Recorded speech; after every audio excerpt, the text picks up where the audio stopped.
Muy bien, para los que van a tomar nota en esta mañana, a los que les gusta colocarle títulos a las enseñanzas. Esta predicación en esta mañana tiene como título Corazones que conquistan.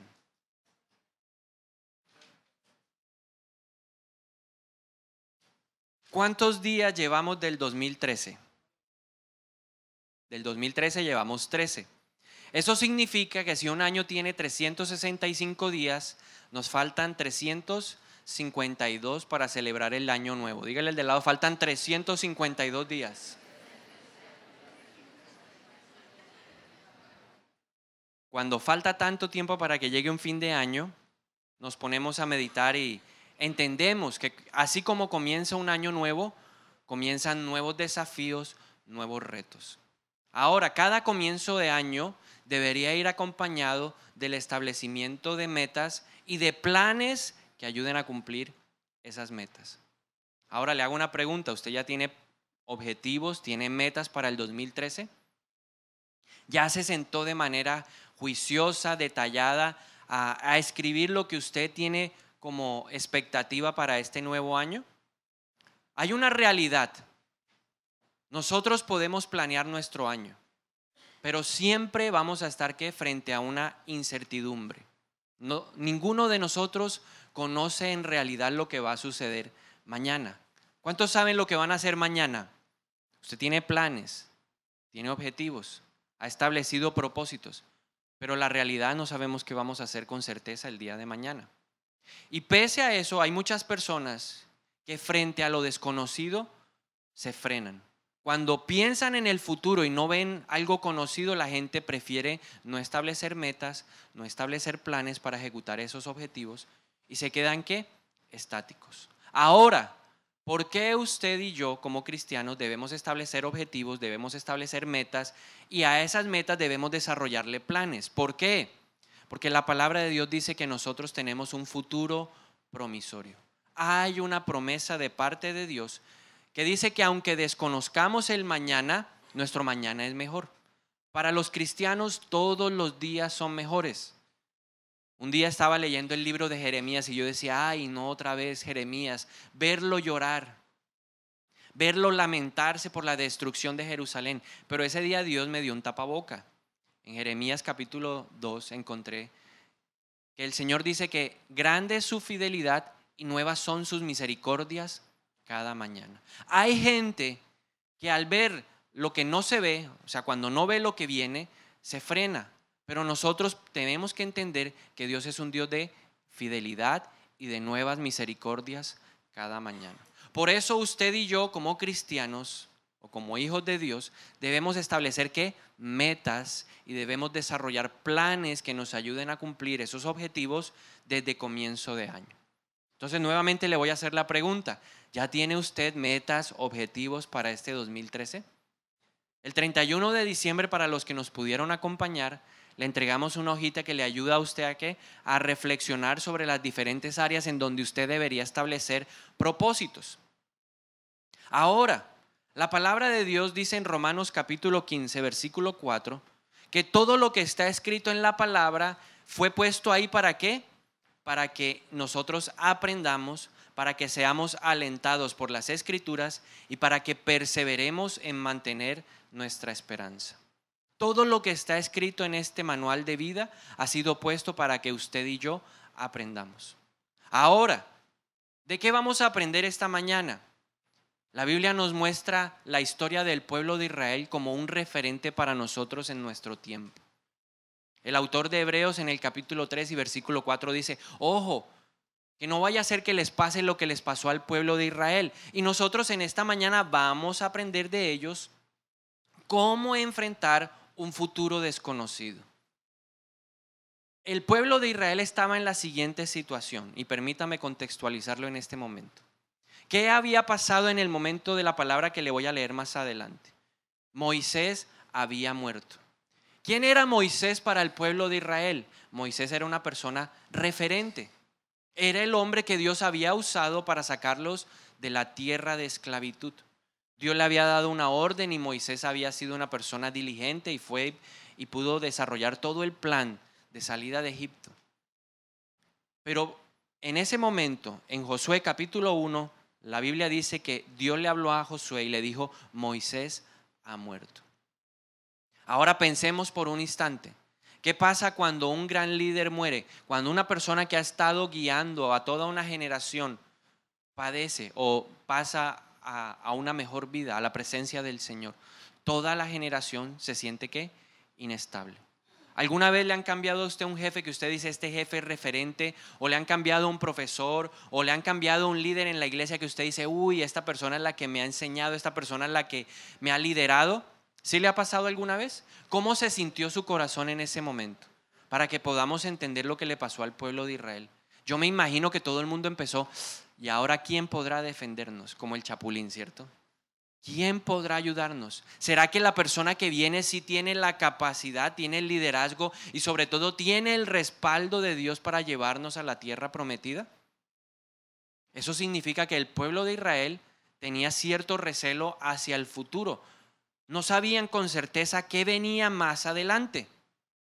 Y por eso lo que les pasó a ellos nos sirve ahora a nosotros de referencia para este 2013.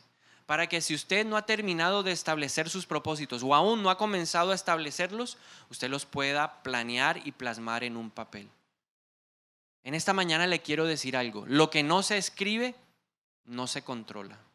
Y lo que no se controla, no se puede arreglar. Por eso nosotros todo debemos ponerlo ¿qué? En un pedazo de papel. Con el ánimo de ¿qué? De organizar nuestras ideas, de organizar lo que Dios quiere para nosotros, de poder borrar aquellas cosas que no están dentro del plan de Dios, para poder adicionar cosas que Dios le va revelando a uno en la medida que uno avanza hacia la tierra prometida. Josué capítulo 1 versículos 1 y 2 dice que después de la muerte de Moisés, siervo del Señor, Dios le dijo a Josué, hijo de Nun, asistente de Moisés: mi siervo Moisés ha muerto. Por eso tú y todo este pueblo deberán prepararse para cruzar el río Jordán y entrar a la tierra que les daré a ustedes los israelitas. Y yo quiero pedirle en esta mañana que usted resalte dos palabras que Dios le dice a Josué y que es una palabra que se extiende hacia todo el pueblo de Israel, porque es una palabra que Dios le está dando a usted de manera profética en esta mañana. Es una palabra para usted y es una palabra para la iglesia. La primera palabra que usted va a resaltar ahí en su Biblia o que va a poner en su cuaderno, en su libro de notas, es prepararse. Tenemos que prepararnos para cruzar el río Jordán. Y la segunda palabra es entrar a la tierra. Yo estaba orando y le pregunté al Señor, ¿qué expectativas tienes tú? Me dijo, prepárense para cruzar el río y para entrar en la tierra que yo les daré a ustedes como iglesia o a cada uno de nosotros. ¿Qué significa esto? Que debemos prepararnos para conquistar las tierras prometidas que Dios ya nos ha dado, producto de sus promesas, producto de su palabra. Y para eso vamos a responder 4 preguntas de lo que le sucedió al pueblo de Israel. La historia de Israel nos va a enseñar en esta mañana a entrar. ¿A qué? A las tierras prometidas. Tal vez su tierra prometida sea un nuevo negocio. Tal vez la tierra prometida en el 2013 para usted sea la ampliación de su negocio. O tal vez la tierra prometida que usted tiene puede ser un matrimonio. O puede ser una especialización, no sé. Cada uno de nosotros tiene tierras prometidas a las que debe entrar en el 2013. No más postergación. Dígale al de lado, no más postergación. No más aplazamientos. Este es el año en donde usted va a entrar a la tierra prometida. Ahora, la primera pregunta que nos va a enseñar y nos va a preparar para entrar a la tierra prometida es la siguiente. ¿Cuál era la razón fundamental o cuáles son las 2 razones fundamentales por las cuales el pueblo de Israel debía entrar a la tierra de Canaán? Yo no sé si usted alguna vez ha estudiado geografía universal y le tocó estudiar un poquito el Medio Oriente. No sé si usted sea amante de la geografía o no, pero es algo interesante y es necesario aprenderlo. Cuando uno analiza la tierra que Dios le dio a Israel, uno piensa, ¿por qué Dios le dio una tierra con tanta gente? Dice la Biblia que ahí estaban los hititas, los jebuseos, estaban los cananeos, los filisteos, y habían como 14 o 15 tribus más. Si uno mira a otras partes del mapa de la región de Medio Oriente, en la península ahí en el Golfo del Sinaí, ahí al lado del Golfo del Sinaí, al lado del Mar Rojo, había una población que era una sola tribu, los madianitas. Y yo me hice la pregunta, ¿por qué Dios no los mandó a una región más desolada, más tranquila, donde no tuvieran que tener tantas guerras? Y la respuesta la encontré en Génesis capítulo 13. ¿Por qué Dios no le entregó otra tierra? Porque Dios 400 años antes de que el pueblo de Israel empezara su peregrinaje por el desierto para ir a esa tierra, Dios le había entregado una promesa a Abraham. En Génesis capítulo 13 versículos 14 y 15 dice la palabra que después de que Lot se separó de Abraham, el Señor le dijo: Abraham, levanta la vista desde el lugar donde estás y mira hacia el norte, mira hacia el sur, hacia el este y hacia el oeste. Yo te daré a ti y a tu descendencia para siempre toda la tierra que abarca tu mirada. Ahora, ¿cuál es la primera razón entonces por la cual Israel debía entrar? Porque había una promesa de parte de Dios. La Biblia dice que Jesús vino y nos entregó una promesa similar a la promesa que recibió Abraham. Juan capítulo 10, versículo 10, dice que Jesús le estaba hablando a los discípulos y les dijo: el ladrón, Satanás, vino a matar, a robar y a destruir. Él habló claramente de la obra del diablo, pero no vamos a resaltar lo que Jesús dijo acerca del diablo. Vamos a resaltar lo que Jesús dijo acerca de la promesa que Él traía a sus discípulos. Él dijo: yo he venido para que tengan vida y tengan vida en abundancia. Esa es la promesa. Entonces, ¿por qué yo debo entrar a conquistar las tierras prometidas en el 2013? Porque hay una promesa de parte de Dios. Jesús dijo: yo quiero que tengas vida, y no una vida cualquiera, sino una vida en abundancia. Y eso se soporta en Números capítulo 23, versículo 19. La Reina Valera dice que Dios no es hombre para mentir, ni hijo de hombre para arrepentirse. La Nueva Versión Internacional lo dice de la siguiente manera: Dios no es un simple mortal para mentir y para cambiar de parecer. ¿Acaso no cumple lo que promete ni lleva a cabo lo que dice? Producto de la palabra de Dios, usted y yo tenemos una responsabilidad para este nuevo año: ir a conquistar las tierras que Él ya nos dio. Porque Dios no miente, porque Dios no cambia de parecer y porque la gente necesita ver que las promesas de Dios se cumplen. La Biblia dice que las promesas de Dios se cumplen en el sí y en el amén. Entonces, usted y yo, ¿por qué debemos entrar? En primer lugar, porque hay una promesa de Dios sobre nuestra vida. Porque las promesas de Dios se van a cumplir en este año. El que ha estado esperando, el Señor me decía: dígale que este es el año que va a cosechar. Usted ya sembró, ahora viene el tiempo ¿de qué? De la siega. Y por esa razón debemos entrar ¿qué? A la tierra que Dios nos dio. No vaya a entrar a otra tierra, porque hay muchos planes. La Biblia dice que hay muchos caminos que al hombre le parecen buenos, pero su fin es la muerte. Por eso, al momento de establecer objetivos, al momento de establecer metas, tenemos que hacerlo en un tiempo de oración. El corazón es engañoso. El corazón nos puede llevar a querer conquistar tierras que Dios no nos ha dado. Y ahí es donde viene ¿qué? La frustración. Y es donde le decimos: ay, Señor, pero tú me habías dado promesa. Las promesas están ¿en dónde? En la palabra de Dios. Toda promesa que sale de la boca de un hombre tiene que ser confirmación de algo que Dios ya le dijo a usted a través de su palabra. Por eso sus objetivos y sus metas tienen que estar alineados con la voluntad de Dios. Porque la Biblia dice que la voluntad de Dios, la bendición de Dios, no añade tristeza, sino alegría. Ahora, la segunda razón por la cual el pueblo de Israel debía entrar y conquistar, y es la segunda razón que aplica a mi vida: porque debo entrar y conquistar la tierra que Dios me ha dado, en este caso en Israel, la tierra de Canaán. La tierra de Canaán tenía un propósito de parte de Dios. Cuando Dios escogió al pueblo de Israel, no lo escogió porque era un pueblo grande, ni porque era un pueblo numeroso, ni porque era un pueblo poderoso. Lo escogió de un solo hombre, y a partir de un solo hombre desarrolló toda una simiente nueva. Ahora, cuando Él escogió a Abraham, lo hizo con tres propósitos, pero el propósito que cabe en este momento era que otras naciones conocieran a través de la simiente de Abraham que Él era el Dios verdadero. Dios quería demostrar que el único Dios es Él, y por eso tomó una nación a partir de Abraham, ejecutó toda su palabra sobre esa nación, y lo que Él esperaba era que esa nación replicara. En otras palabras, que fueran testimonio delante de las otras naciones de que Él es el único y el verdadero Dios. ¿Por qué Dios quiere darle esa vida de abundancia en el 2013? ¿Por qué Dios quiere que se le note a usted la abundancia en este nuevo año? Porque Él quiere que a través de su testimonio muchas personas que hoy no conocen a Dios puedan establecer a Dios como su Señor y como su Salvador. Que puedan decir: Jesucristo es el único camino para ir al Padre. Hay muchas personas en esta ciudad que tienen la mente entenebrecida, y no es que la quieran tener así, simplemente toda su vida se han movido en el mismo hábitat, en las mismas circunstancias, y necesitan que alguien les hable de la luz.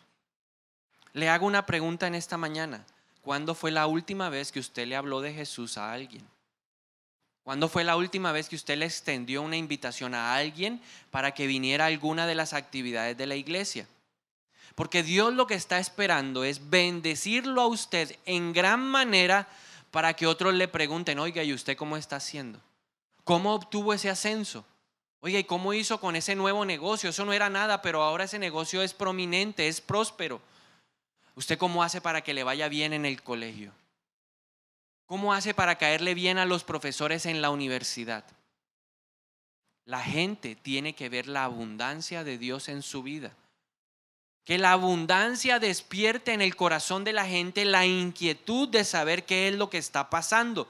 Y eso se consigue como conquistando las tierras que Dios le da en el 2013. Esas son las dos razones fundamentales por las cuales usted y yo debemos entrar a conquistar la tierra prometida. Ahora, la segunda pregunta que nos va a ayudar a entender cómo entrar a la tierra prometida es la siguiente. La segunda pregunta es: ¿cómo es la tierra prometida? ¿Cuál es esa tierra prometida? Tal vez no la tengo clara aún en la mente. Si hablamos de la tierra prometida de Israel, esta está muy bien descrita en Deuteronomio capítulo 11, versículos del 8 al 12. Mire cómo la describe Dios. Por eso, o cómo la describe Dios a través de Moisés: por eso cumplan todos los mandamientos que hoy les mando, para que sean fuertes y puedan cruzar y tomar posesión de la tierra, para que vivan mucho tiempo en esa tierra que el Señor juró dar a los antepasados de ustedes y a sus descendientes, tierra donde abundan la leche y la miel. Dígale al de al lado: abunda la leche y la miel. Mire que la palabra de Dios no dice donde hay leche y miel, dice donde abunda. La tierra prometida es una tierra ¿de qué? De abundancia. En este caso Dios le estaba hablando al pueblo de Israel, y dentro de la dieta de Israel la leche y la miel eran fundamentales. Dios les estaba diciendo: no les va a faltar absolutamente nada, no lo van a tener limitado, van a tener ¿qué? Abundancia. Y sigue el Señor hablando en el versículo 10, dice: esa tierra de la que van a tomar posesión no es como el Egipto, no es como solían vivir antes, porque hay muchas personas que siempre viven ¿qué? Atados al pasado, pensando en lo que era mejor. Ay, la tierra de antes, donde comíamos sopa de cebolla, donde comíamos pepino, donde teníamos pescado. Y el Señor le dice: mire, la tierra no es como la de Egipto, de donde salieron. Y Dios le hace una descripción y les dice: allá ustedes plantaban. Les tocaba ¿qué? Sudar y trabajar duro. Mire, dice, sudaban, plantaban sus semillas y tenían que regarlas. La tierra de Egipto, al parecer, producto del valle del río Nilo, era una tierra fértil, pero era una tierra en donde no llovía. Y por eso ellos tenían que abrir zanjas o tenían que abrir canales para que el agua pudiera llegar a los cultivos. Era un trabajo que tenía que hacer el pueblo de Israel como esclavos de Egipto. Luego en el versículo 11 el Señor les dice, en cambio, allá tenían que esforzarse, allá tenían que trabajar duro, allá tenían que trabajar de sol a sol. En cambio, la tierra que van a poseer es una tierra de montañas y de valles. En otras palabras, es una tierra completa. Comparado con Egipto, es una maravilla. En las montañas, en los tiempos de verano, podían descansar de las altas temperaturas. De las montañas nacen los ríos. Del macizo colombiano nacen 4 ríos en Colombia, ¿verdad? Es una fuente hídrica poderosísima. Significa que habían aguas en abundancia. Los animales podían pastar en esos lugares en los tiempos de verano. Pero les dijo, no solamente hay montañas, también hay valles. Y piense por un instante en el valle que nosotros tenemos. Es un valle maravilloso. El valle del río Sinú es algo súper hermoso y es fértil. Cuando viene la gente, cuando vienen predicadores de afuera, me preguntan, bueno, ¿y qué hacen con tanta tierra? Yo le digo, aquí cultivan yuca, aquí cultivan maíz, aquí cultivan algodón, aquí cultivan arroz, ¿qué más? Plátano, papaya, guayaba agria. Y la gente me dice, ¿y todo eso en un año? Yo le digo, sí, fuera de eso no ha visto cómo se pierde el mango. Y la gente dice, es tremendo lo que pasa en esta región. Ahora, la señora Joy fue a visitar más allá de Sincelejo y ella me decía, qué contraste tan notorio entre la zona verde que ustedes tienen y lo que se ve allá. Parece desierto, me decía ella. Yo le decía, son los valles del río Sinú. Y eso mismo es lo que Dios les estaba diciendo a ellos. Tienen zonas fértiles, regada por la lluvia del cielo. ¿Qué tenían que hacer ellos en Egipto? Abrir sus propias zanjas para que las plantaciones recibieran el agua necesaria. Aquí no lo tenían que hacer porque recibían la lluvia ¿de dónde? Del cielo. Y lo más importante y lo más interesante está en el versículo 12. El Señor su Dios es quien la cuida. Los ojos del Señor su Dios están sobre ella todo el año de principio a fin. Dígale al del lado, de principio a fin. Cuando yo entro a la tierra prometida, tengo una promesa de parte del Señor. Él me dice, yo cuido tu tierra, yo estoy sobre ella, yo la vigilo y estoy contigo ¿de qué? De principio a fin. Le faltan 352 días del año. Le aseguro que si usted mañana se moviliza hacia esa tierra prometida, el Señor va a estar desde mañana hasta el 31 de diciembre del 2013, que es la promesa que Él está dando para este año. Por eso tenemos que entrar a esa tierra prometida. Por eso, ¿por qué? Porque es una tierra buena, es una tierra próspera, es una tierra que tiene todo lo que nosotros necesitamos, es una tierra cuidada por Dios. Ahora, en términos de lo que Jesús dijo, que es una vida en abundancia, ¿qué significa la vida abundante para nosotros? La vida abundante, desde mi punto de vista, mi interpretación, es tener un crecimiento integrado en todas las áreas de nuestra vida. ¿Qué significa ser una persona que se nota o sobre la cual se ve la abundancia del Señor? Es una persona que está creciendo. Dios es un Dios dinámico, Dios no es un Dios estático. Por eso nosotros no podemos permanecer en la misma posición en la que estábamos el año pasado. ¿Qué espera Dios? Que la vida abundante se refleje en crecimiento espiritual. Dios espera que la vida abundante se refleje en crecimiento físico. Que si usted no hacía ejercicio, que este sea el año de hacer ejercicio. Dios espera que la vida abundante se note en su aspecto emocional, que se note en su aspecto mental, pero que también se note en su aspecto financiero. Un crecimiento integral. Y por eso, así como Abraham, Dios le permitió subir a esa montaña y ver al norte, al sur, al este y al oeste. Yo le dije, Señor, permíteme subir a esa misma montaña para poder ver las tierras que como iglesia necesitamos conquistar. Yo le voy a hablar de algunas tierras que el Señor me permitió ver y estoy seguro de que muchos de ustedes podrán identificar tierras que tienen que conquistar en el 2013. El Señor me dijo, mira al norte. Y yo miré al norte y el Señor me dijo, hay gente que necesita conquistar tierras de crecimiento espiritual. crecimiento en la intimidad con Dios. Porque si nosotros no crecemos primero en lo espiritual, lo demás no va a llegar. Necesitamos, la palabra de Dios dice en Juan 15, necesitamos ser podados para que demos fruto. Usted y yo tenemos que pedirle al Señor que nos pode en el 2013 para ser conquistadores espirituales. ¿De qué cosas? El Señor me dijo que muchos en el 2013 tendrían que conquistar la activación de los dones del Espíritu Santo. Muchas personas en este año tendrán que hablar en lenguas, tendrán que interpretar las lenguas, tendrán que dar palabra profética, tendrán que desarrollar el discernimiento de espíritus, tendrán que dar palabra de ciencia, tendrán que tener palabra de sabiduría, tendrán que tener fe sobrenatural para ver qué milagros, sanidades y prodigios. Pero necesitamos crecer en eso. Hay que conquistarlo. Pero para eso se requiere recorrer un camino para llegar a la activación de los dones. La Biblia dice que a todos nosotros el Espíritu Santo ya nos marcó. Hay una señal. La palabra de Dios dice que Jesús nos ha hecho ¿qué? Hijos de Dios. Y el sello de ser un hijo de Dios es la manifestación del Espíritu Santo. Dios quiere que en el 2013 el Espíritu Santo se manifieste en su vida a través de los dones. Él no quiere que usted siga siendo la misma persona pasiva que se limita a que otros oren por usted. Dios quiere que usted se desarrolle en esa área y empiece a producir fruto. Porque la rama que no da fruto, dice la palabra, es cortada. Pero la rama que da fruto, para que dé más fruto, el Señor la va a podar. Y usted va a poderse mover de manera sobrenatural en los dones que el Espíritu Santo ya nos ha dado. Pero necesita activarse en el crecimiento espiritual. El Señor me dijo, en esa misma tierra hay personas que necesitan conquistar en el 2013 el fruto de mi espíritu.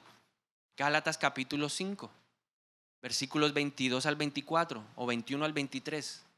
Ahí está. ¿Cuál es el fruto del Espíritu? Gente que necesita moverse en el 2013 en el amor del Señor, en el gozo del Señor, en la paz del Señor, en la benignidad, en la bondad, en la fe, en la mansedumbre, en la templanza. En todas estas cosas necesitamos movernos en el 2013. Crecimiento. Hay personas que cuando yo miré hacia el norte, el Señor me dijo, son personas que tienen que conquistar su participación de los procesos de la iglesia.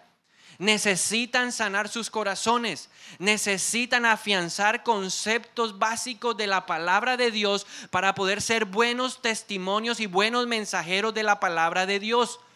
Para entrar a la tierra prometida, primero tengo que ¿qué? Prepararme. Necesitamos prepararnos. Necesitamos plantarnos en la casa del Señor. Él dice, florecerán los que están plantados en la casa del Señor. Este es el año en donde usted tiene que tomar la decisión de comenzar los procesos de la iglesia. Vaya al encuentro. Si no ha ido al encuentro, vaya al encuentro. Pero para poder ir al encuentro necesita afianzarse en un equipo de crecimiento. Necesita asistir a una de nuestras células. Necesita que le den consejería. Necesita abrir su corazón para que una persona lo pueda orientar en todo ese proceso de crecimiento. Usted no puede quedarse enano en el área espiritual en el 2013. Dígale al del lado, prohibido ser un enano. Y cuando miré al norte, en el área espiritual, en el área del crecimiento, de la conquista espiritual, el Señor me dijo, hay muchos que necesitan esforzarse en el 2013 para ser personas constantes en la relación íntima y personal conmigo. Yo quiero que usted se haga una pregunta y así con su mente prodigiosa revise cuántas páginas de su devocional del 2012 quedaron en blanco. ¿Cuántas veces no asistió usted al encuentro con el Señor? Yo me puse a contar y yo dije, uy, Dios mío, ¿cuántos días dejé de hablar contigo? ¿Cuántos días dejé de recibir tu palabra? ¿Cuántos días dejé de qué? De recibir el mensaje que viene de ti. Dios espera que el 2013 sea un año en donde usted consolide su relación con Él. Que no falle. Que usted siempre acuda al encuentro con Él, que Él sea su prioridad. Que cuando usted abra los ojos, lo primero que piense sea en Él. ¿Qué pensó en esta mañana en la selección Colombia sub-20? ¿A qué horas juega? ¿Me lo voy a perder? Porque tenemos que cambiar nuestro pensamiento para que podamos obtener un crecimiento espiritual. Luego el Señor me dijo, mira hacia el sur. Y miré hacia el sur y el Señor me habló de crecimiento emocional. ¿Y a qué me refiero con crecimiento emocional? El Señor me dijo, hay mucha gente que ha aplazado en el 2012 o lleva años aplazando el tiempo de su matrimonio. En otras palabras, el Señor me dijo, hay muchos bombriles en la iglesia. Así que dígale del lado, ojo, no sea usted. Muchos bombriles. ¿Qué está esperando? Que se alinee Júpiter con Marte, que el baloto caiga en Montería y que el que se ganó el baloto le pague el matrimonio. ¿Qué está esperando? Cuando yo me iba a casar, a mí me decían eso, bombril. Esperaba tener carro, casa, beca y fuera de eso te quería tener todos los viajes pagos, ¿no? Y si usted lo puede hacer, magnífico, pero no espere a que todas esas cosas se alineen para poder tomar la decisión de la tierra que Dios le dijo que ya debía conquistar. Dios me dijo también, es el año en donde muchas parejas tendrán hijos. Así que tiene que prepararse para recibir esos hijos. Pero el Señor también me dijo en el área emocional, es el tiempo de restauración. Usted tiene que luchar por la restauración familiar. Así como dice la palabra de Dios en Malaquías en el capítulo 4. En los tiempos finales, producto del trabajo del Espíritu Santo, los padres se reconciliarán con los hijos y los hijos se reconciliarán con sus padres. Ahora la responsabilidad de la reconciliación, ¿sobre quién recae? ¿Recae sobre la persona que no conoce de Dios? ¿Recae sobre aquel que tiene aún su mente entenebrecida? No. La responsabilidad de la reconciliación con su papá, con su mamá, con su hermano, con su tía, con su abuelo, con el perro. Si está bravo con el perro, este es el año también de reconciliarse con él. Pero la responsabilidad ¿de quién es? Mía.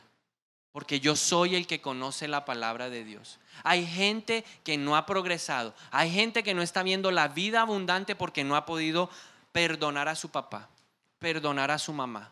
No ha podido perdonar a ese pariente, a ese jefe, a ese amigo, a ese líder. Es el tiempo de perdonar. Si usted quiere avanzar en el 2013, esa debe ser una de sus prioridades. Perdonar y restauración familiar. ¿Qué cuesta? Cuesta. ¿Qué es difícil? Jesús dijo, ¿es fácil amar al amigo o no? ¿Es fácil demostrarle cariño? ¿Sí o no? Es fácil. Pero qué difícil es amar a nuestros enemigos. Y allí es donde Dios quiere que nosotros expresemos su palabra, a través del amor a nuestros enemigos. Luego miré hacia el este y el Señor me dijo, es tiempo de que muchos crezcan físicamente. ¿A qué me refiero? Que sea el año en donde usted cuide el templo del Espíritu Santo. Tiene que ponerse usted metas, establecer disciplinas para aprender a comer correctamente. Ay, Señor, me duele todo. Claro, el sobrepeso que usted tiene, los 200 kilos de más, los 30 kilos de más, los 40 kilos de más. ¿Cuándo fue la última vez que usted tuvo una actividad física? ¿Cuántas veces a la semana ejercita su corazón? Señor, yo quiero vivir hasta los 85, los 90.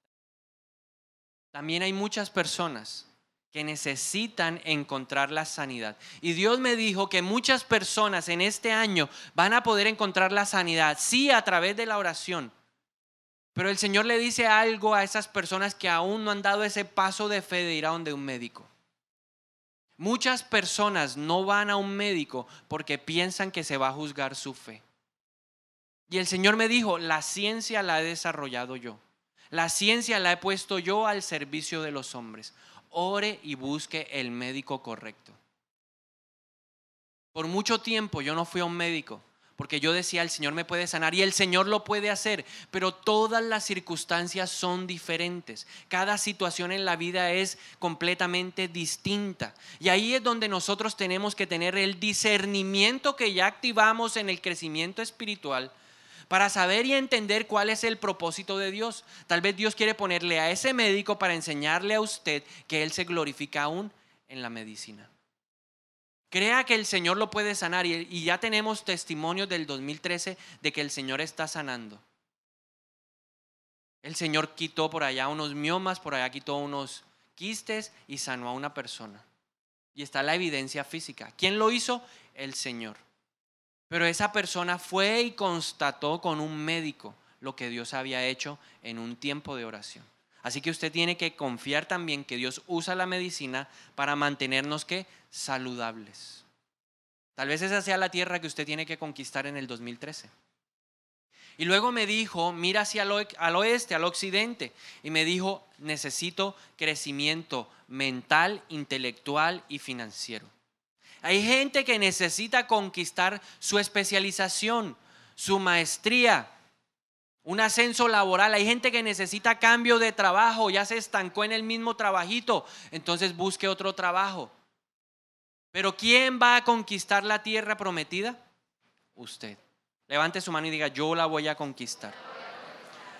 El Señor me dijo que muchos tienen que mirar al occidente y conquistar la sanidad financiera. Este tiene que ser el año en donde usted va a proponerse pagar sus deudas. Señor, yo quiero ser libre de deudas, pero usted no ha hecho absolutamente nada para salir de ellas. ¿Ya hizo su lista de deudas? ¿Ya oró al Señor? Yo tengo un testimonio, conocí a una persona que debía muchísima plata. Y cuando le dieron consejería, la pastora que nos aconsejaba en ese tiempo le dijo, venga, lo primero que tiene que hacer es una lista de deudas. Y luego de que tenga su lista de deudas, vamos a orar por esas deudas. Y va a empezar a quitarse ¿qué? La mayor cantidad de problemas. En la medida que reciba plata, pague todas esas cosas pequeñas y quédese peleando con uno solo. Es más fácil pelear con uno que con 50. Y ese hombre empezó a orar, empezó a pagar y el Señor en un año lo restauró financieramente. Pero queremos ser libres financieramente y no conquistamos la tierra de la libertad financiera. No hacemos nada para aumentar nuestros ingresos. No hacemos nada para tener un presupuesto y poder saber dónde podemos ahorrar. Nos toca a nosotros. El Señor ya nos dijo, para ti es la libertad financiera, pero tú y yo tenemos que ir a conquistarla. Ahí están las tierras financieras para cada uno, o las tierras prometidas para cada uno de nosotros.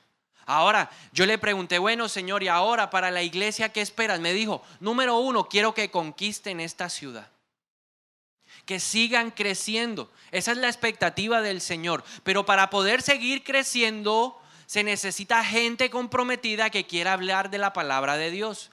Ahora, mi pregunta para usted en esta mañana es, ¿está comprometido a hablar de la palabra del Señor? Ese amén estuvo muy flojo. Vamos a ver quiénes de corazón están comprometidos. Porque esa es la visión de la iglesia en el 2013. Personas que quieran hablar de la palabra de Dios. Amén.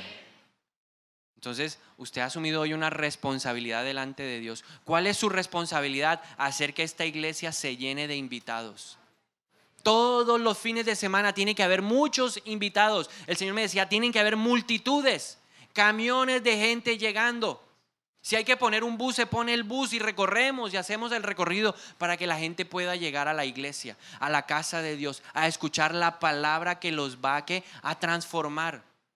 Dios me dijo, no podemos seguir siendo egoístas. Ya yo recibí mi salvación, los demás que miren a ver qué hacen. No. El propósito de la iglesia es que crecer. Conquistar esta ciudad, conquistar todos los barrios de Montería, no solo los del norte, sino los del centro, los del sur, los del este y los del oeste. Toda Montería. Ese es el propósito de Dios. Y usted y yo tenemos que esforzarnos para conquistar esa tierra en el 2013. Pero Dios también me dijo, es el tiempo de ir y edificar una casa. Así que hoy yo le digo a usted que el Señor me dijo, ya es tiempo de ir a construir. Este es el año en que vamos a ir a construir la sede propia de la iglesia. Amén.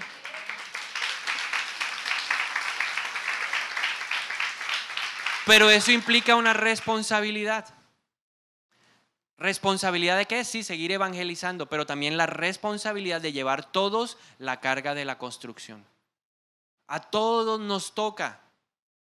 Así sea de 500 o de 1000 pesos, llegará el día en que nosotros pediremos una ofrenda para que podamos construir la iglesia. Ya tenemos el lote, ya hay unos recursos ahorrados de lo que hemos venido trabajando en estos años, ya hay, pero no es suficiente.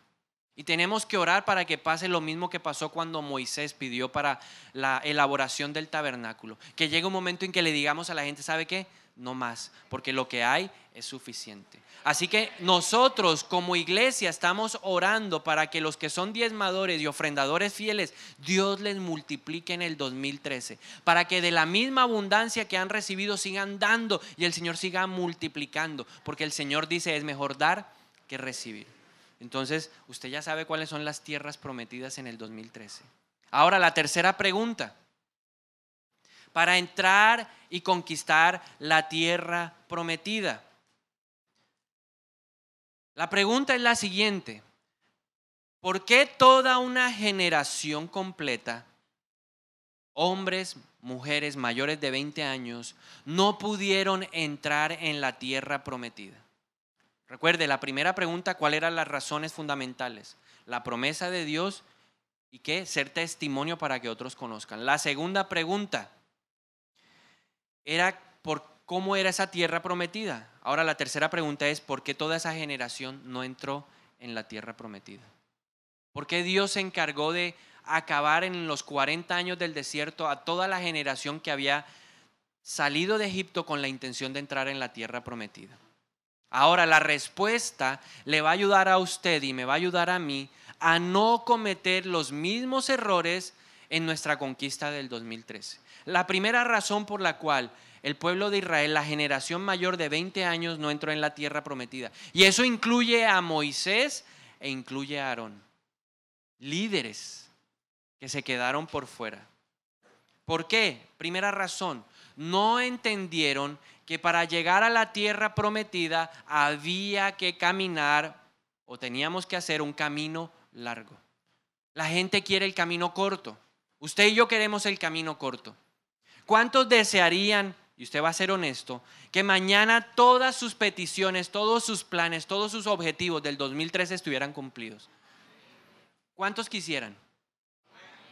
¿Por qué? Porque nos gusta el camino corto. Pero el Señor necesitaba que el camino fuera largo. Cuando uno estudia el camino por donde anduvo Israel, uno se da cuenta que Dios los llevó por el camino largo. Había un camino que solamente les tomaba 3 meses, cerca de 3 meses para llegar a la tierra prometida. Y Dios los llevó por abajo, por los desiertos, los llevó al monte Sinaí, allí los tuvo 1 año y medio. ¿Por qué? Porque Dios necesitaba transformar la mentalidad de esclavos de toda una generación. Pero el pueblo no lo entendió. Y cuando usted no entiende que muchas veces el camino de Dios es el camino largo, a su vida viene la murmuración, a su vida viene la queja, a su vida viene el inconformismo, a su vida viene ¿qué? La insatisfacción. Y eso fue lo que le pasó al pueblo de Israel. No entendieron que el camino de Dios siempre es perfecto. Aunque sea largo, es el mejor camino, es el camino más seguro. Si los hubiera llevado por el camino corto, allá hubieran tenido que enfrentarse con los filisteos. Y los filisteos eran hombres prominentes en la guerra. Si se asustaron 2 años después cuando vieron a los anaquitas, ¿qué sería si a los 3 meses se hubieran encontrado con esos gigantes? Por eso no se preocupe. Si usted está sintiendo que el camino es largo, ese es el camino de Dios. ¿Cómo sé yo si el camino por el que estoy andando es el camino correcto para llegar a la tierra prometida? Porque me estoy desesperando. Porque estoy sintiendo que el camino es largo y que el camino es difícil. Ese es el camino de Dios. En el camino Dios le va a ir dando la provisión para que usted pueda resistir el paso por las diferentes etapas de su vida. Pero lo normal, lo lógico de un corazón como el nuestro es sentir ¿qué? Ansiedad, es sentir desesperación. Si usted siente que es muy fácil, yo de pronto le podría decir que ese no es el camino de Dios. Las cosas de Dios cuestan. Las cosas de Dios tienen un propósito. El pueblo en ese instante, antes de entrar a la tierra prometida, cuando fueron la primera vez los espías, ya habían renegado de Dios más o menos en 8 oportunidades. Y en esas 8 ocasiones siempre anhelaron ¿qué? volver a Egipto, volver a la vieja vida. Si usted piensa que la vieja vida es mejor que la nueva, usted no va a poder entrar y conquistar la tierra que Dios tiene para usted. En segundo lugar, ¿por qué esa generación no entró? Porque despreciaron, porque rechazaron la bendición de Dios. Piense en esto por un instante. ¿Cuánto tiempo preparó Dios la tierra que les iba a dar? 400 años. No solamente era porque el pecado de las personas que vivían en esa región no había llegado a su límite. Era que Dios también estaba preparando esa tierra para que cuando entrara el pueblo de Israel la pudiera disfrutar. ¿Qué le dijo Dios a Moisés y al pueblo de Israel cuando ya estaban ahí a puertas de entrar a la tierra prometida? Les dijo: ustedes van a entrar a disfrutar una tierra en la cual ustedes no han trabajado. Cuando los espías trajeron el fruto como prueba de lo que había allá, ¿será que ellos habían plantado esas frutas? No. Otros lo habían hecho por ellos. Y Dios había estado trabajando a través de esas personas que vivían en Canaán para que cuando entrara el pueblo pudiera disfrutar de las bendiciones de esa tierra. Así que no se le haga extraño de que usted vea a otras personas trabajando para que cuando usted llegue a la tierra usted pueda disfrutar de esa tierra. Hoy nosotros como iglesia estamos disfrutando de la tierra que labraron hombres hace 50, 60, 70, 80 años. Esa es la realidad. Pero nosotros debemos que disfrutarla, no despreciarla. Números capítulo 13, versículo 32 dice que el pueblo de Israel hablaron mal de la tierra. En otras palabras, maldijeron lo que Dios había declarado bendito. Hablaron mal de la tierra. ¿Y cómo hablaron mal de la tierra? Dijeron: la tierra por donde pasamos para reconocerla es tierra que traga a sus moradores, y a todo el pueblo que vimos en medio de ella son hombres de grande estatura. No empiece a hablar mal de lo que Dios ha llamado bendición para su vida. Mucho cuidado con lo que usted habla. La Biblia dice que en la multitud de palabras abunda el pecado. Y por ahí dice un dicho popular que en boca cerrada no entran moscas. Así que usted cierre la boca, dígale al del lado: Ojo. Y en tercer lugar, esta generación no entró a la tierra prometida porque le tenían temor a la gente. Números capítulo 13, versículos 27 y 28. Los espías contaron diciendo: nosotros llegamos a la tierra a la cual nos enviaste. Le estaban dando un parte a Moisés. La tierra que ciertamente fluye leche y miel. Y este es el fruto de ella. Imagínese las uvas, imagínese los mangos, las manzanas, la guanábana. Mas el pueblo de aquella tierra, el pueblo que habita aquella tierra es fuerte, y las ciudades muy grandes y fortificadas. Y también vimos allí a los hijos de Anac. Hay muchas personas que no han podido conquistar lo que Dios ya le dio porque están más preocupados por lo que dice la gente que por lo que dice Dios. Hay gente que no se ha plantado en la iglesia, y he visto y he sido testigo de que hay personas que no han podido plantarse en la iglesia porque en su casa les hacen oposición. En su casa se van a levantar seguramente. Si usted es el primero de la familia, le van a hacer la vida imposible. Pero usted no puede retroceder. Mucha gente le dirá: oye, ¿usted por qué sirve? ¿Y usted por qué hace esto? ¿Cómo así que usted se guarda en santidad para el Señor? ¿Cómo así que usted no tiene relaciones sexuales, jóvenes? ¿Cómo así que usted está esperando casarse? Eso era en el siglo anterior o 3 siglos atrás, pero en el siglo XXI eso no es así. Mucha gente se va a levantar. Mucha gente se va a interponer para que usted no se comprometa. Mucha gente le va a decir: pero usted cristiano, no es que tiene fe, no es que la oración del justo es poderosa, entonces ¿por qué va al médico? Mucha gente se va a levantar. Y cuando usted vive más preocupado por lo que dicen de usted que por lo que le manda Dios, usted va a ser un derrotado y un fracasado. Toda esa generación fue una generación ¿de qué? De fracasados. No lograron el objetivo que Dios les había establecido. No pudieron entrar. Mi anhelo y mi deseo es que Dios diga que usted es un victorioso, porque Él nos ha hecho victoriosos. No que cuando termine el año o pasen unos años tengamos que decir, no, es que usted era un fracasado. O que usted mismo, lo peor de todo, no es que la gente le diga fracasado, que usted se sienta un fracasado. Porque no cumplir los propósitos de Dios nos llevan ¿a qué? A sentirnos fracasados. Ojo, entonces, que no le pase lo de esas generaciones. Entienda que el camino de Dios es largo. Entienda que no debemos rechazar la bendición de Dios. Y debemos entender que no debemos temer del hombre. Juan y Pedro dijeron, ¿por qué me voy a callar o por qué nos vamos a callar? Los del Sanedrín los querían callar, pero ellos dijeron, preferimos servir a Dios y no honrar a los hombres. Que este sea el año en donde usted honre a Dios y no sea el año de honrar a los hombres. Ahora, la última pregunta que nos va a ayudar a entrar a la tierra prometida es preguntarnos, ¿por qué de toda esa generación solamente 2 hombres pudieron entrar y conquistar la tierra prometida? ¿Qué hicieron diferente? Josué y Caleb. Y si a usted le gustan las estadísticas, en Israel para esa época debían estar alrededor de 700,000 hombres de guerra, solo hombres. ¿Por qué dentro de los 700,000 solamente 2 personas pudieron conquistar la tierra prometida? Si lo sacamos en términos porcentuales, eso es el ¿qué?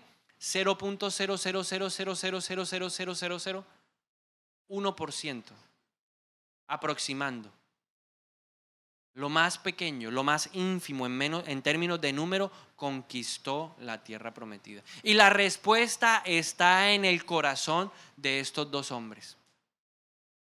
¿Qué tenía su corazón? ¿Qué características había en el corazón de estos 2 hombres? Son las características que usted y yo debemos aprender y desarrollar en este año para ser conquistadores.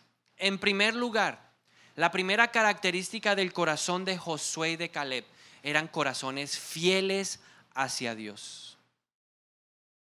Dios no se asustaba cuando ponía cosas en manos de Josué y de Caleb, porque Dios sabía que para ellos Él era lo primero. Dios estaba en su pensamiento de primero. Dios era su prioridad. Ellos siempre buscaban agradar a Dios y no a los hombres. Muchas personas no conquistan lo que Dios tiene. Los sueños de Dios no los pueden traer a la tierra porque Dios sabe que si les da el sueño, esas personas se van de su lado. Eso significa que su corazón no es un corazón fiel. He visto muchas personas necesitadas, con muchos anhelos de que Dios los bendiga. Dios los bendice y no vuelven a la iglesia. Se apartan de los caminos del Señor. Se apartan de la bendición verdadera. Yo digo, esas personas son personas que les gusta lo poquito, lo pequeño.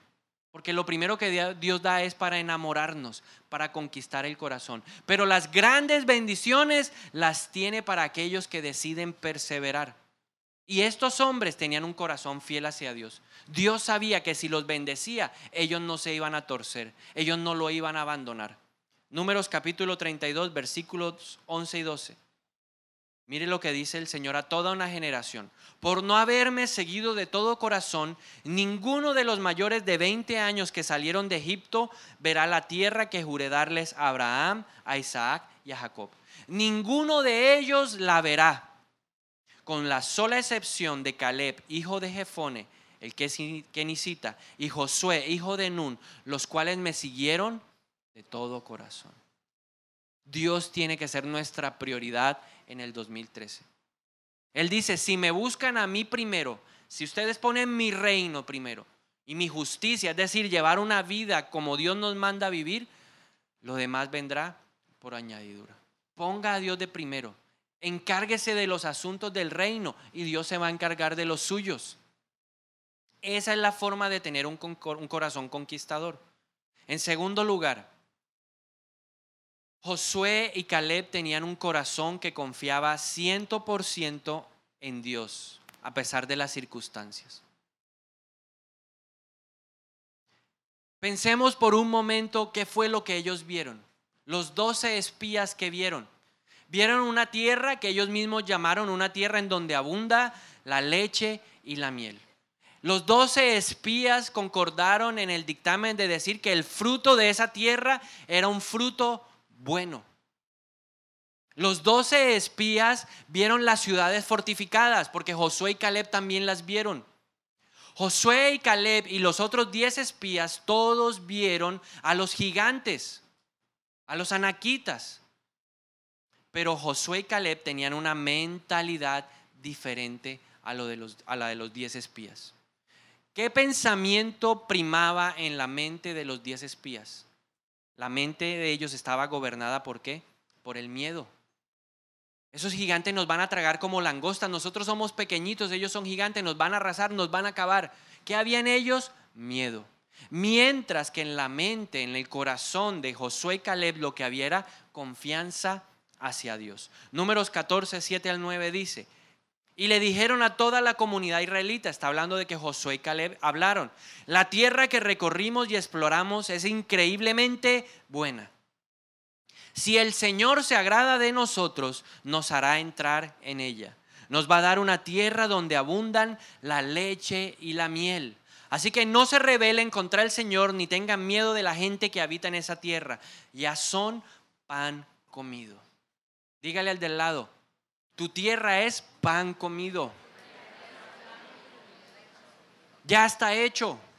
¿Por qué? Porque el Señor está de nuestra parte. Y si Dios es por nosotros, ¿quién contra nosotros? Dice la palabra. Pero del dicho al hecho hay mucho trecho. Y este es el año en donde usted debe demostrar que usted sí confía en el Señor. Que usted sí puede decir pan comido. La construcción de la iglesia, eso para el Señor es pan comido. El crecimiento de la iglesia para el Señor, eso es pan comido. Los matrimonios que vamos a celebrar, eso es pan comido. El semestre que usted va a pasar es pan comido. Estudie, pan comido. Sí, no espere que el Espíritu Santo lo estudie, pan comido. Pero diga, eso es pan comido. Si yo hago lo que a mí me toca, pan comido. Si hago bien mi trabajo, el Señor me va a dar el ascenso, eso es pan comido. El Señor me va a cambiar de trabajo, eso es pan comido. Pero es que confiando en el Señor. Demuestre su confianza. No mire las circunstancias.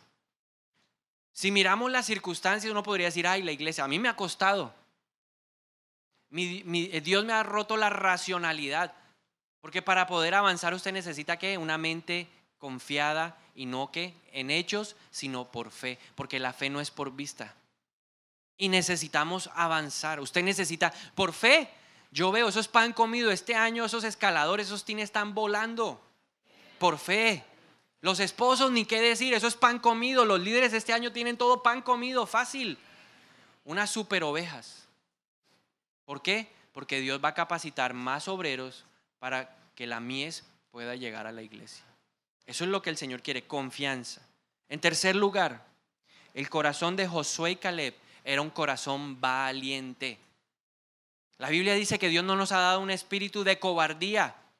Dios no es cobarde. La Biblia dice que Dios siempre va adelante como poderoso gigante librando nuestras batallas.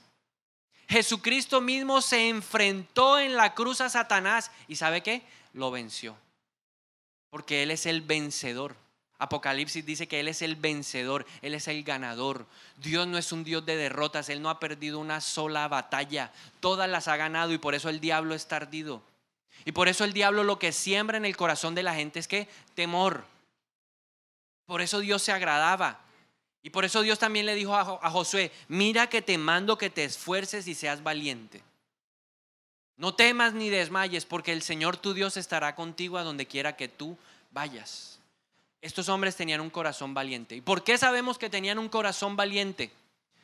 10 espías dijeron o dieron un parte negativo. Solo ellos 2 se atrevieron a decir: la tierra es extremadamente buena, la tierra fluye la leche y la miel. Si el Señor está a favor de nosotros, nos da esa tierra, eso es pan comido. ¿Usted sabe qué pasó cuando ellos terminaron de dar su dictamen, de dar su palabra? El pueblo entero se levantó y ¿sabe qué dijeron? Apedreemos a estos 2, porque la gente le creyó más a 10 que a 2. En otras palabras, ellos eran la minoría.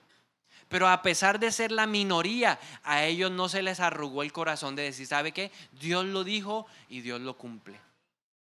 Y en nuestra vida práctica, en el 2013, muchas veces nosotros vamos a ser la minoría. En los colegios, los cristianos son la minoría. Y por eso le van a decir, ay, entonces tú qué bobo, ñoño, fonfo, no te acuestas con tu novio. Pero usted, niña, tiene que decirle no, porque sin santidad nadie puede ver a Dios. En la universidad le van a decir, ay, usted no hace copia. Ay, no, y usted no va a Samsara. Ay, no, qué pereza. No va al claustro. Y usted no le gusta la bailadita así en las discos. Y usted tiene que decir, sin santidad nadie puede ver a Dios. Usted es la minoría. Y usted sí que, entonces usted no recibe una comisioncita. ¿Qué tiene de malo? Usted no le está haciendo daño a nadie. Pero la Biblia dice que el soborno no es de Dios. Ser minoría cuesta, pero sin santidad nadie lo puede ver. Y eso es lo que la gente tiene que ver, un carácter diferente en el cristiano. Y eso fue lo que estos hombres nos enseñaron. Mateo capítulo 11 versículo 12 dice que desde los días de Juan el Bautista hasta ahora el reino de los cielos ha avanzado contra viento y contra marea. Yo le quiero decir algo en esta mañana. En el 2013, de una forma increíble, el reino de Dios va a avanzar en todo Colombia. El reino de Dios va a avanzar en Montería. Va a avanzar con usted o sin usted. Pero va a avanzar. Ahora, yo espero que usted se monte en el carro ganador y avance con el reino de los cielos. Pero hay una condición. Dice, los únicos que pueden avanzar contra el viento y contra la marea, y ahí lo dice Mateo 11, son los que se esfuerzan y logran aferrarse a él. Y a mí me gusta como lo dice la Reina Valera. La Reina Valera dice, y los violentos que logran aferrarse a él. En otras palabras, los que son valientes y se atreven a decir que son cristianos, los que se atreven a ¿qué? A luchar por sus principios, a decirle a la gente, yo no cedo en esto porque creo lo que dice la palabra de Dios. A esa gente Dios los va a respaldar tremendamente en el 2013 y los va a llevar a lugares de honra, porque la palabra de Dios dice que Él honra a los que lo honran. Dios no deja en vergüenza a aquel que lleva su nombre con distinción. Aquel que lleva su portante aquí diciendo Jehová Nishi es mi Señor. El que no vive en santidad no va a lograr aferrarse al reino de los cielos y se quedará rezagado. Y después el Señor lo puede traer porque el Señor tiene amor para traer a los hijos pródigos. Pero este año los conquistadores, los vencedores son las personas que están dispuestas a pagar un precio por Dios. Los que no van a dejar su nombre en vergüenza, corazones valientes. En cuarto lugar, estos hombres fueron conquistadores porque tenían un corazón visionario. Y visionario significa que veían las cosas por adelantado. La Biblia dice, empieza a llamar lo que no es como si ya existiera. ¿Qué necesita usted empezar a llamar en esta mañana? Que no existe pero que ya está. Empiece a llamarlo. La Biblia nos ha dado una autoridad tremenda porque escrito está. Jesús reprendió a Satanás y le dijo, escrito está. Y usted puede decir en esta mañana, escrito está. Empiezo a llamar lo que no es como si ya fuera. Eso es un corazón visionario. Un corazón que ve más que la mayoría. Un corazón que tiene sueños, planes y agendas por cumplir. Caleb es el mejor ejemplo. Entró a la tierra prometida. Como espía, la observó, se dio cuenta de que era ¿qué? Inmensamente buena. Pero ¿conquistó la tierra de una vez? ¿Pudo entrar a ella de una vez? No. Pero ese hombre 45 años estuvo pensando, ¿qué voy a hacer en el momento en que entre y pise la tierra prometida? Cuando él llegó y dio su dictamen, cuando él llegó y confirmó lo que había visto, le dijo a Moisés, esta generación no cree. Pero yo sí creo. Y por eso Moisés hoy le pido que haga un juramento. Y yo quiero que usted delante de toda esta gente y delante de Josué declare que esa tierra de Hebrón, la tierra montañosa, la tierra del sur me pertenece a mí. Porque yo voy a ir a conquistarla. ¿Él sabía lo que venía? Él no sabía. Luego el Señor dijo, vagarán 40 años. Pero a pesar de que el Señor dijo, vagarán por el desierto 40 años, Él dijo, yo voy a prevalecer, yo voy a permanecer, yo soy un conquistador. y soñó con la tierra, hizo planes con esa tierra. La prueba está en Jueces. Al final de Josué y al principio de Jueces, él dijo: ¿quién conquistará los manantiales de esta tierra azul para que se case con mi hija?